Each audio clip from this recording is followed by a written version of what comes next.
And hello everyone, and welcome back to Premier Challenge number 16 here for our Gym Challenge series here at Cycle Turbo Collectibles in Pico Rivera, California. My name is Jesus Cornell. Alongside me, Deacy Eisler. We're hitting round 4, and this is do or die for a lot of these trainers, but especially for these two on the screen here, Tyler, Deacy. I'm sorry if I've been mispronouncing the name, I'm really sorry. And then also Mohammad Saman. Yeah, it's both of them are at 1 and 2. Trying to get to 3 and 2 to float into Top Cut. It's 8 in Top Cut, as always. And Tyler's team, we actually saw their team a bit yesterday with the Gouging Fire, the Entei, King Gambit, Ogrepon Wellspring, Rillaboom, and Shen Pao. This was, now my brain is not working. Okay, well, I see Josh's team. It was Josh's team yesterday. Josh, thanks for yesterday. And let's have a little bit of a brain teaser here for Mohammed's team. He has a Hatterene, Iron Hands, Perigraph, Pincurch, and Ursaluna, Blood Moon, and the Lapras. Yeah, this is a bit of a wacky team that we're certainly seeing here. The Pincurchin sets up Electric Terrain, which you usually don't see much of. It'll be able to activate Iron Hands' Quark Drive. Not that that's the most important Quark Drive in the world. It would give it an attack booster because we've seen how all of them have been trained. It would give it the attack boost, and it would be a pretty substantial amount of damage.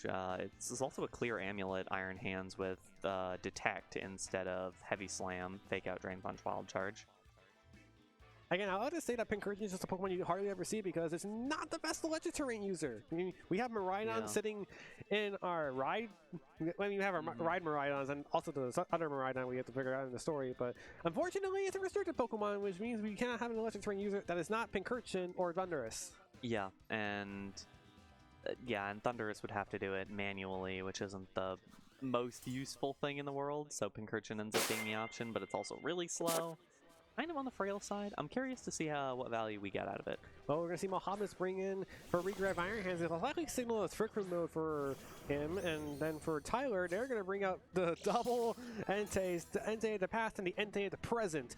Gouging Fire and Entei. And the Speed Booster are going to be activating thanks to the booster energy. Yeah, these are fascinating Pokemon up next to each other. Gouging Fire is very supportive. It'll probably howl. And Entei is the traditional Assault Vest variant. Oh, I think he tried to fake out a Inner Focus user. Well, will you do a Breaking Swipe here at this very moment, which actually will not help against his Iron Hands here, but now you know you cannot fake out an Inner Focus user because Entei is just going to shrug right through it and go after that Snarl, making that Regraph weaker, but it doesn't really matter because Trick Room goes up. Yeah, Trick Room gets up. Breaking Swipe went into both. Breaking Swipe and Snarl went into both of those targets. Curious to see what Tyler wants to go for now, because Entei doesn't have all that much damage against either of these Pokemon. I think the best option is like Stomping Tantrum. This Gouging Fire with a booster energy, booster speed is really fast, and there goes for a Giraffe. Also, I'm noticing that Iron Hands is rotating towards the opposite side of the field, towards the center. But we do get to see the Pincurchin for probably the first time in forever. And the Electric Surge is going to activate the Quark Drive from Iron Hands. And thanks to the Clear Amulet, its attack is at full power and with a multiplier. Yeah. And we get to see a Terra Electric here, I think, as well from Mohammad. I think just going to start... gonna start hitting. It is going to start hitting. But for how much damage we'll be able to do is the better question, because it has a Wild Charge. I can imagine it's just going to destroy whatever it's aiming at right now. Well, if it's Gouging Fire, it's not going to be super effective on it. It's going to be after the Entei, and it will be enough for the knockout Quark Drive plus Terra Electric. Maybe we've been underestimating this mode. Yeah, it's getting some real damage done. It does recoil to itself, which is the big issue. Gouging Fire howls, which just increases its own stats. Heat Crash is a really strong move. I think Iron Hands is very heavy though, so it'll be very difficult to do anything about that. I'm pretty sure Pincurchin is going to take more of that damage, but unfortunately, Quark Drive not going to stick around anytime soon because as much as you want to have the terrain stick, it's not like the weather and can easily take away the Quark Drive because of the Grassy Surge. That's certainly true, although I think you can cycle Pincurchin again. There's no real downside to it, and Iron Hands isn't at a huge threat of being taken down right now. No, not really, because Heat Crash wouldn't be doing a whole lot because it's basically a Fire-type version of Heavy Slam. And then looking at this, we're going to see Pincurchin switch out. I think it's easy enough to put for a Giraffe back in. Yeah, pretty easy to get back in, especially against Fake Out. It's also, yeah, it's just breaking snipers under attack, so it's not really doing a whole lot of damage here. Instead, we're going to see Burning Bulwark This trying could to... be important. Yeah, it's going to try to see if the Iron Hands went after this Gouging Fire here, and it did! That is rough for the Iron Hands. It'll get burned.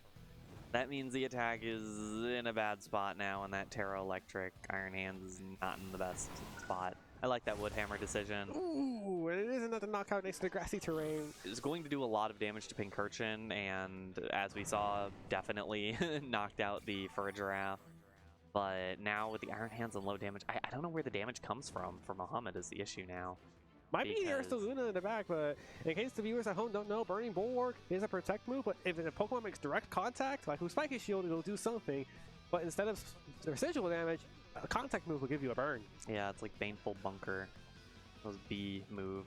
Unfortunately, we do not see Toxapex anywhere in this game. Yeah, not exactly. Back comes out the Pincurchin. Warp Drive will get back up, but I don't know if that really circumvents the burn. Yeah, it'll approximately offset it. It'll at least offset it a bit and give Iron Hands the opportunity to get some damage off. But it's also an opportunity to switch out the Rillaboom again and cycle that, because now without the Fur Giraffe, Rillaboom will have that fake out pressure. We don't know what the last Pokemon is for Tyler, I believe. I don't know if we even know the last one from Mohammad either. Yeah, we don't know that either. But I would assume if we haven't seen Ursaluna yet, it's not going to be Ursaluna.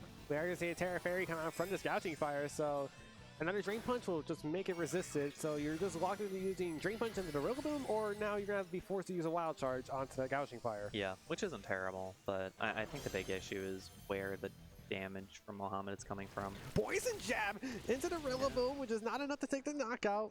It does reveal the live orb on the Pincurchin, so it is a little bit of a boosted damage. Double into the Rillaboom, so the electric terrain's going to stick. The electric terrain is going to stay up. That is really nice.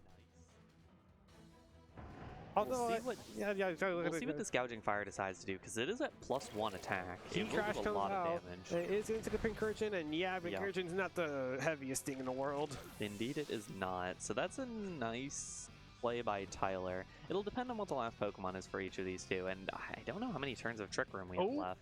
Kingambit coming in for Tyler. They're really preserving it for the last moment. Oh, there's an Ursaluna in the back, and this Ursaluna is pretty formidable. Yeah, we definitely saw a lot of that Ursaluna value in the last yesterday. Also, this is an interesting Ursaluna because it's Assault Vest with Blood Moon, Earth Power, Moonblast, and Vacuum Wave. Vacuum Wave can actually come in handy against that Kingambit because it's quad weak. Yeah, that Kingambit is definitely in a little bit of danger about that Vacuum Wave, and meanwhile, the Gouging Fire will hit. Kingambit obviously protecting to make sure it doesn't get one hit KO'd by the Vacuum Wave. If that was the option for the Ursaluna to go for it. Another Burning Bulwark comes in here, so no damage to stall out the Trick Room. And Iron, okay, well, we are going to see a Wild Charge into the Gouging Fire, which is probably your only best attack. Because as much as you want to get Drain Punch in here, you want to take as much damage as you can. Blood Moon, interestingly enough, comes out from Ursaluna. Yeah, I actually kind of like that. I think it was predicting the Kingambit protect and not the Gouging Fire protect. I guess now you're Kingambit, what do you do here? Because there's just one last turn of Trick Room you had to deal with. Unless I misread the screen at some point. Trick Room is done. Okay, so Trick Room is done. So Gouging Fire is not the fastest thing in play, but Heat Crash is not doing so much damage. Here comes the Vacuum Wave. Is it enough? It is. No, it's actually a lot less damage than I was thinking. And then again, it is probably a weaker move. It is pretty weak. It's only 40 base power. And that's good damage nonetheless, but now you gotta see if you can survive the Kingambit's onslaught here. Casual Cleave into this Iron Hands. Not enough! Ooh, but the burn will... Ooh, no, the burn won't finish it off with Drain Punch. No, Drain Punch is just gonna take it, and now this Ursaluna, while it can't Blood Moon here, I think it can just go for the Earth Power. It certainly can. I guess I'm curious what the... Because the Ursaluna's already moved. The Gouging Fire is now at +2. Oh wait, the Ursaluna already moved. Okay. Yeah. The Vacuum Wave earlier. Well, now you gotta take a double up here. I mean, Gouging Fire can't take out the Iron Hands, but how do you deal with this Ursaluna? Yeah, I guess the question is how much damage does Gouging Fire do to Ursaluna? Well, we're not gonna find out right now because Burning Bulwark is gonna come out first. So I think it'll have to potentially. It can. Yeah, we're the Blood Moon. You gotta get it out of the way. Yeah, I think an option here, because Breaking Swipe should, at +2 attack, Breaking Swipe should finish off this Iron Hands, and that would leave it in a one-on-one between this Ursaluna and this Gouging Fire with a little bit of extra damage. Yeah, we're going to see a Breaking Swipe come out here from I think this that's Gouging the question, Fire. is how much damage do each of these do to each other? Well, we don't have a Blood Moon, unfortunately, so Gouging Fire is at least safe from this turn, barring a critical hit. I think this is also the last turn of the Clutches ring, although I don't think it'll matter right now because Iron Hand's being threatened by the KO right here. Yeah, I think you're absolutely right. And Iron Hands can protect, but it will chooses not to because you know the win condition is this Ursaluna. Yeah, I don't think there was any need to there, and the burn was eventually going to take it down. We've underestimated Iron Hands on electric terrain. I think that's what we're learning right now. Yeah, although at the same time we see its downsides, which are if you burn it or stop the electric terrain, it's certainly in some trouble. Not over half. Oh no, but it's also defense drop's gonna make it's gonna make Earth Power the next KO option. So Tyler, you gotta hope that your Breaking Swipe is enough to take a knockout, because I don't know if Heat Crash is enough. I think Heat Crash has to be the choice. Again, shockingly heavy. Maybe not. Single target Breaking Swipe now coming out into Ursaluna. Oh, it's not even a 3-hit KO. Yeah, I was gonna say that's certainly not going to be enough. Earth Power comes out again. Mohammad up early with this Pincurchin 1-0. Yeah, that was an interesting one, and at the same time, it was based on that Earth Power special defense drop towards the end. I think Tyler had a good game plan all the way through. I think even then, even if that special defense drop doesn't happen, Vacuum Wave just puts it in range, and Vacuum Wave's priority, so Gouging Fire was not safe. Yeah, potentially. Vacuum Wave, it's priority, but it would have been weaker. It was not very effective into the fairy type. It honestly might not have. It would have probably finished it off. I mean, I think it would have been certainly close. I think the Earth Power would have probably just taken around 10 to 15 HP. At that point, it was enough because Ursaluna's high special attack stat. Yeah, at the very least, it was definitely very close towards the end there. But now if you're Tyler, you know Trick Room's the option for Mohammad. It's like, how do you stop it? Definitely the Trick Room was the dangerous factor in the last one, and at the same time, I think a big part of it will be getting real pressure on Iron Hands early on. Because even though the Burning Bulwark did burn it, we saw how much damage it was doing. Well, it was kind of circumvented with the Quark Drive, which, again, I want to point out that Quark Drive, you never see it often because Pincurchin's not really a Pokemon you really want to be setting electric terrain with. Yeah, and we saw Pincurchin switch out and switch back in to get the Quark Drive back up, stopping the Rillaboom. And I think that might have to be part of what Tyler goes for here as well, though Tyler's team is just not that... It's bulky, but not that bulky. Yeah, you can't switch in King Gambit like they're often relying on something like that Breaking Swipe, doing the work with the attack drops. And looking at the rest of their teams, it's just like, yeah, you're relying on the bulk, other than like maybe the Champal and Entei, but it's just like, what do you do otherwise? And then for Mohammad, I think the game plan is obvious for him, and it is going to be to regrab Iron Hand's lead once again. Yeah. And for Tyler, their adaptation, no adaptation at all. We're just going to see Entei Gouging Fire, the past and the present. Yeah, and I wonder if you can just see what happens when you double into the fur giraffe. Or if you go for a Sacred Fire instead of Iron Hands, try to get it burned early. That's also true, actually. I didn't consider that. Just going a lot more aggressive onto this and stopping the Iron Hands from getting going. Because if you can get the Iron Hands out of the way, I think you're in a much better spot. As dangerous as the... Yeah, because if you look at Mohammad's team, his offensive options can be the Hatterene, it can be the Ursaluna. Iron Hands already we know is doing a lot of power. He goes for the fake out into the air and focus on again. So unfortunately, did not learn his lesson from game 1. Now we gotta see it. The Sacred Fire comes out from this Entei. That's the punish here. It is gonna come out here. Will connect. Does almost half damage. Will it get the 50% chance to burn it? It does. Does indeed. That's gonna be difficult for Mohammad to come back from here.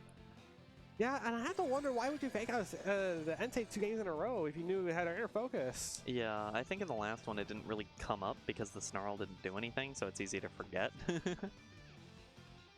But now this Entei just has free reign to do whatever it wants here, and now Mohammad, you're down one Pokemon that can potentially sweep, and looking at the rest of the team, it's looking like Sire can be Hatterene, Ursaluna, or potentially the Lapras that could just be doing the damage. Iron Hand's going to switch out immediately for Mohammad to make sure it really just survives all that it can do, and Ursaluna comes in.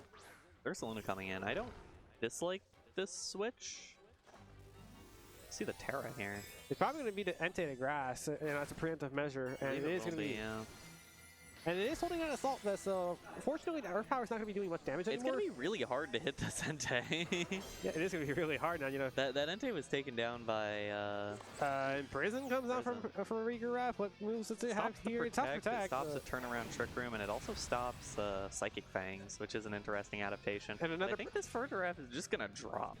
Well, that's another burn on it anyway, and there comes a Citrus Berry to get it back up a little bit healthier, but I'm not liking its chances against something like the Heat Crash coming in from this Gouging Fire, which does go into this for Regraph.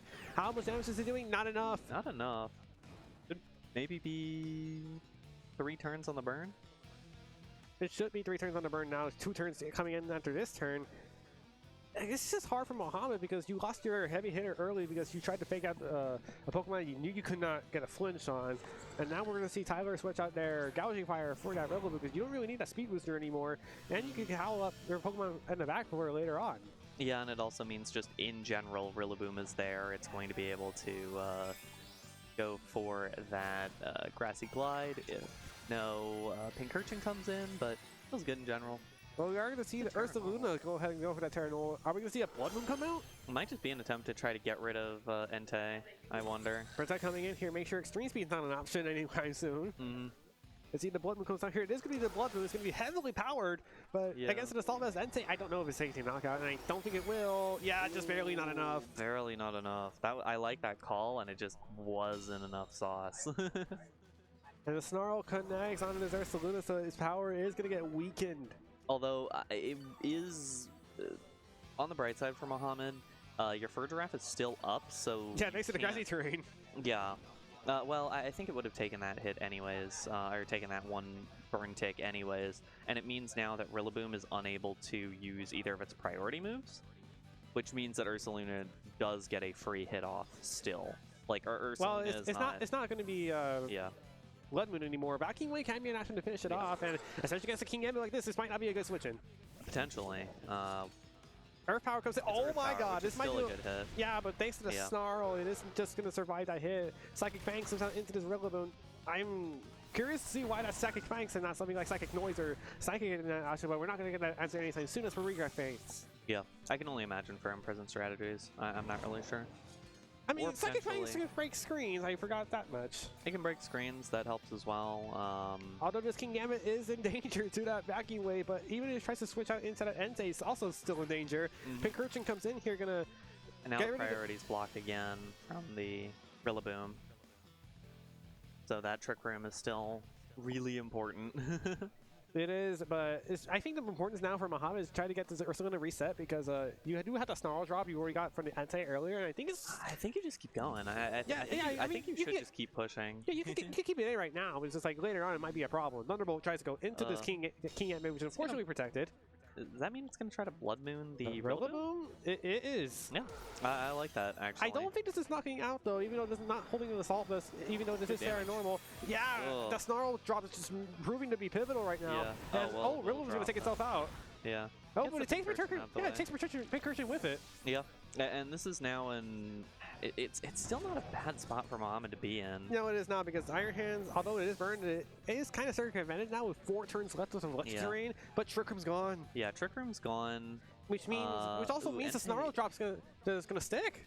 Yeah, and Entei and Gouging Fire is still around, and yeah, I mean the Snarl sticks, the burn sticks. Can they get it done anyways? I think potentially, yeah. I think this turn has to go especially well. I guess like the turn is just like coming down to, well, Vacuum Wave is in range for both of these Pokemon. Maybe not the Entei, but definitely the Kingambit. What do you do here? It'll be close for Entei for sure. I wonder. Kingambit protected him the first time, so I think you probably have to Vacuum Wave the Kingambit, get it out of there, and then see what Iron Hands can do. Ursaluna is very bulky. It will be able to sit there for a while, and it's heavy enough to where Heat Crash is not going to do that much damage. Which is, I think, the so Breaking Swipe is probably the answer. So if you're kind of forcing... Oh, thank God, not enough thanks to that burn. Kingambit going for this. Come on, this Ursaluna does over half damage to the critical hit.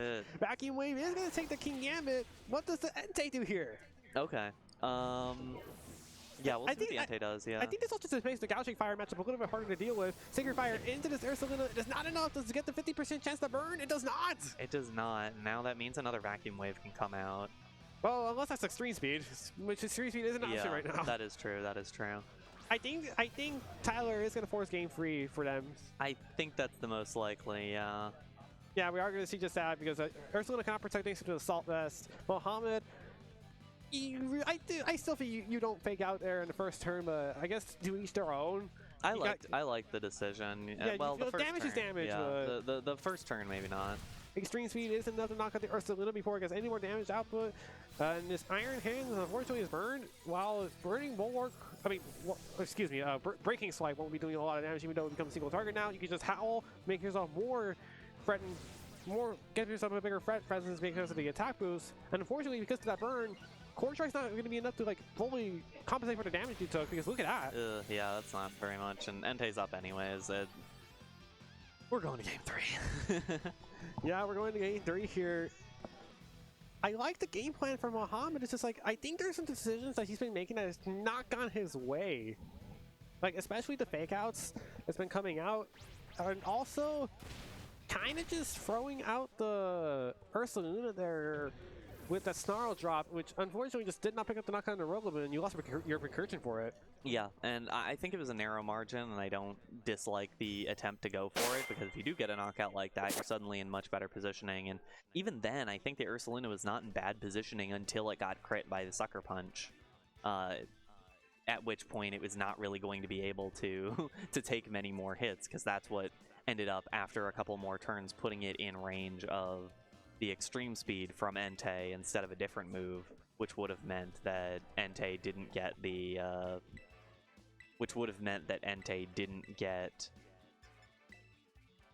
an extra hit down onto the Ursaluna. But if you're Tyler here, you know, they've done a good job to circumvent the Trick Room mode that Mohammed's been consistently able to get, but it's just like, Mohammed's not been able to take advantage of that turn 1 as much as he's been able to. Well, the game 1 was more so like Tyler thinking that they could just get a Snarl off and shut down for regraph, and then they didn't realize that Quark Drive Iron Hands was the problem. But as soon as he realized that Trick Room was the problem, you had to take out everything around it. Mm-hmm. It's like, how does Mohammad respond to that? Yeah, I really don't know, and that's the thing, is that it's not that Mohammed's setups are really all that bad. I think it's just a couple of plays towards the end end up being difficult. And you can't switch out that much if you're Mohammad, because you are on really strict timers for things like Trick Room. Especially when you're basically relying on getting Trick Room up turn 1 and not really having anything else to do that. I doubt we're going to see too much of a change from either of these two in this game either. I mean, if you guys change that, I think us and the viewers want us to be able to see is Mohammad finally just not going for a fake out on the inner focus user. Yeah. Because while the damage is nice, you're not stopping it. Yeah, I would rather see it. Oh, Ursaluna the lead instead of Iron Hands. So, although we are going to see the past and present lead once again for third game in a row for Tyler, you know, they're in a good spot right here with the booster energy and the howl setup. I'm curious to see what this Ursaluna does here. Yeah, I'm curious as well. It shouldn't take all that much damage turn 1. Although it has the opportunity to just kind of hit whoever with Earth Power if it wants to. Yeah, but the one thing you got to worry about here is literally Snarl. And that is true, but it'll be able to switch out more comfortably if it gets snarled, and if it gets snarled, that means you get Trick Room up for free, and then you have probably Pincurchin and Iron Hands in the back, perfectly set up for the Quark Drive combo. Yeah, exactly.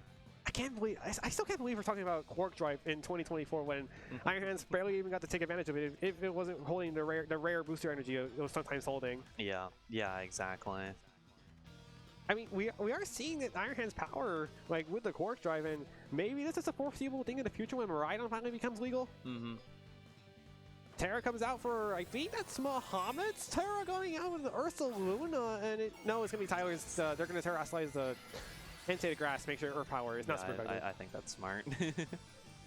Confuse the players over there. You know, the glasses are pretty easy to tell, but Tyler, you know, they're pretty decorative. Heat Crash, no, okay, so there's no Howl coming out. I guess for regraph, yeah, you're seeing how much minimal damage it would be doing. Snarl comes out, not going to do a whole lot of damage to both these Pokemon. We'll get a special attack drop, most importantly. Now it just comes down to what you're going to target it, because if it's Blood Moon, it's going to be doing a decent amount of damage. Earth Power into Burning Bulwark. I like that. So that's good damage. Unfortunately, not a knockout, but Trick Room importantly goes up. Yeah, and I like that now because you're forcing either Gouging Fire out or forcing it to take more either forcing it out or forcing it down. It's not necessarily the optimal. Tyler could switch. Tyler could just keep targeting down the Ursaluna. Yeah, but what's their switch out? Well, now we're gonna see Mohammad go Terra Normal on his Ursaluna more than likely. Yeah, and that'll. Here we go. With the Blood Moon, I don't really need the. I don't like the Terra Normal right now, but it's not a terrible idea. I mean, it's not terrible. It's not a terrible idea. There's a Rillaboom or an Ogrepon in the back for Tyler. You know, yeah. They've been having it every game. Yeah, and I guess it was to use Blood Moon right now on this Entei. This shouldn't. I mean, we saw how much damage. Oh, it just still doesn't have. I was gonna say I don't think that will do Psychic all Fangs. that much damage. Well, I guess it's in knockout range for the next hit. Uh-oh. Ursaluna dodges the Snarl! That is nice. Not totally critical. It is nice. Citrus Berry now rocking on this for Riga. I guess now it just comes down to what this Burning Bulwark does. I mean, I can see Burning Bulwark with Gouging Fire. I'm so sorry, ladies and gentlemen. Howl comes out, which is gonna... No, actually, never mind. Extreme Speed's not an option right now because Armor Tail. I think this is a decent point because now I think you have the ability to... You have a couple of options here if you're Mohammad, and it basically depends on what your read is. Entei switching out. It's a stacking Gambit, so if it's Earth Power going that way, it wouldn't make sense, but, you know, if you're reading the switch, good for you. Yeah, well, and Earth Power might have finished that one off. Burning Bulwark, that's also a nice move if you expect the... Basically, for a draft has no good option here. Well, Earth Power was going to try to go into that Gouging Fire, which unfortunately is protected by the Burning Bulwark. I think the obvious move is Psychic Fangs into that, into the King Gambit slot. Yeah. And now this just leaves a situation where Kowtow Cleave could just knock out for Rigarod, meaning your extreme speeds become wide open again. What do you... I guess it's like, what do you do? Potentially, but at the same time, extreme speed is not your... Not being able to use extreme speed is not your biggest concern right now. I was thinking maybe you just switch out to Rigarod here to just get Iron Hands in here safely, because you're not being threatened by burn right now, and that resists Kowtow Cleave, meaning it has to go instant Ursaluna. Well, if it would have, because it protected. I guess it's just going to sound 50-50 read here now. You guess it right there. Yeah. Gouging Fire goes down, and Iron Hands kind of in a good spot right now. Yeah, definitely. And now Iron Hands can actually use Fake Out on, for example, the King Gambit. Stop it. Oh boy. This okay. So the Rillaboom comes in here. So Fake Out could return once again, but you got to worry about two things. One, a Ferrogox switching for Ursaluna, which kind of resets the Snarl, more importantly, or the worry that it switches up Pincurchin, power up Iron Hands. Yeah, I think either way an Ursaluna switch out isn't a bad idea. I think maybe switching into Pincurchin might be the cleaner play, because you don't really need it. Rigarod comes in here, you're worried about Fake Out, which I think I understand. I like that. I like that as well. You stop the priority. King Gambit tried to double protect here. It doesn't get it right then and there. Drain Punch goes into King Gambit. It is a one-hit knockout. Important to note, this Rillaboom did not go for Fake Out or Grassy Glide, so good for Mohammad, good for Tyler to read that option. So you're going Windhammer into this Rigarod, which is enough, but you leave yourself wide open for a terrain change. Yeah, I feel like the problem here is, one, a terrain change, and two, I mean, first Luna just comes back in. Okay, oh, Trick Room's gone. Trick Room is gone, but I still think, like, I don't see Tyler having the damage. I mean, the damage is there. It's just like, how much can you do? Because both Ursaluna and Iron Hands are pretty bulky. I mean, yeah, I don't see Tyler having the damage up into Mohammad's team, because you switch the Ursaluna back in, and then what do you do if you try to wait a minute? Is Vacuum Wave ranged? I don't know, and I don't know if it matters, because what's the worst thing that could happen this turn to Mohammad other than like a critical hit?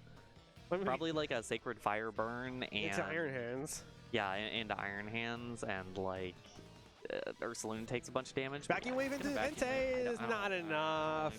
I don't like that play. Sacred Fire into the Iron Hands, 50-50 chance to burn. There is no burn. Woodhammer goes into this Ursaluna. Not enough for a knockout. So this Iron Hands can take advantage of something right here. Drain Punch into this Rillaboom. Not enough for a knockout. I think that's Vacuum Wave range though. Maybe after Grassy Terrain Recovery. After Grassy Terrain Recovery, I don't think that's enough. Yeah, that's not gonna be enough to knock at the Entei. I'm also worried if it knocks out the Rillaboom right now. Yeah, it potentially. Even still, I wonder if Grassy Glide is enough at this point. Or Extreme Speed. Or Extreme Speed, yeah. I think that's the problem, is that if you went into Entei still got a hit off, is the thing. You Vacuum Waved, but it still got a hit off. Grassy Glide, though, going to take the knock on the Ursaluna, so you are still stuck with Sacred Fire. Yeah, I think Mohammad is still fine. I think Iron Hands will pick up a KO this turn, even if it gets burned. Yeah, I think even against Burn, it's going to be able to survive no problem. Oh, no! Wait, hold on a minute. Okay, Yeah. Animation's driving me a little bit crazy there. Yeah. It's going to be connecting there. It gets the Burn out the 50-50 chance. Yeah, and I But think, who's the target of this attack? It's the Entei. yeah, and I think that I think that Mohammad is fine because Iron Hands will finish off the Rillaboom with a Drain Punch, and if this is Recursion coming in, you have a pretty free Sucker Punch. Yeah, well, that as well, or just Poison Jab. If you want to be extremely sure you're going to finish off the knockout, because honestly, what's the again? What is the worst that could happen? I mean, I think the worst, it is Pincurchin in the back. It is Pincurchin. I think this is the worst that's happening to Tyler. You know, they're not in a good spot in this bracket right now, and now they're probably going to be losing to something like this, which I don't think we're going to see it very often. And this probably, I don't know what to think about this. Do we think of this as Trick Room doing much of the heavy lifting, or is this more like Pincurchin vitally just doing what it wanted to do? I think Trick Room was a big part of it, and being able to cleanly set up Trick Room at the start of battle was very important. Oh, Sucker Punch list on a 1 HP! I'm not 100% sure that's going to knock out. High horsepower, doesn't get a crit, that's not enough damage onto his Iron Hands. Drain Punch comes in here, finishes it off. Mohammad Saman beats Tyler Deacy 2-1! Yeah, that was a fun set. That was definitely a fun set, and we got to see a lot of that six physical attacker set from Josh yesterday that Tyler is running now, and I like seeing the ways around it because, yeah, I mean, it is very priority reliant for a draft. Does work pretty well against that. It is potentially, it did have issues against Trick Room plus blocking priority because then Iron Hands, Pincurchin, Ursaluna, all of them were able to work with their amount of bulk and get things done. And Ursaluna was Assault Vest. That does nothing against an all-physical team, but it still worked because it was just bulky enough.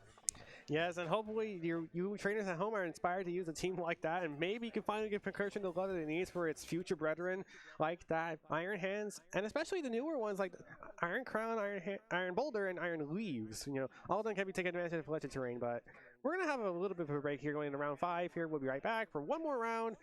We could get a couple winning innings here, so you don't want to miss out here. We have plenty of action to show off.